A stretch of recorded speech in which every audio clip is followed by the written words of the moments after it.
lost and alone the moment you're gone. Empty heart, empty soul, the feeling takes its toll. When you leave I feel so hollow, and I don't know what to do when you're not here right by my side. As if the sun goes away, it starts raining. Ég var með fyrirlestur hérna í Arionbanka fjármál, fermingar þarna. Ég skemmti mér, verði að segja, konunglega, því að krakkarnir voru ansi virkir, tóku þátt í umræðinni fjármálin og voru mikið að velta þessu öllu fyrir sér, en það komið tími til. Þau eru að fermast, þau eru að vera fullorðin og þau þurfa að taka ábyrgð á hlutunum svona, og það var gaman að sjá hvað þau voru virkilega að kveikja á því hvað þetta snýst allt saman, og þau þurfa að velja og hafna í lífinu og velja sér kannski eitthvað markmið, eitthvað draum sem þau geta stefnt að, sem þau geta sparað fyrir kannski gítar eða eitthvað. Yeah, with you by my side, everything is right.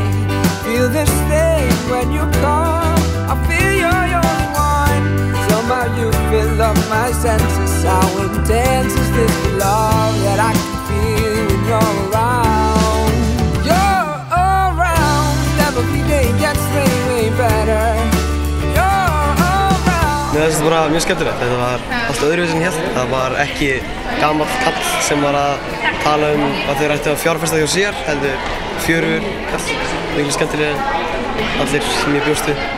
Ég lærði alveg margt, bara að maður ætti ekki að spara of mikið, en maður ætti samt að spara og fara vel með peninguna. What do you say?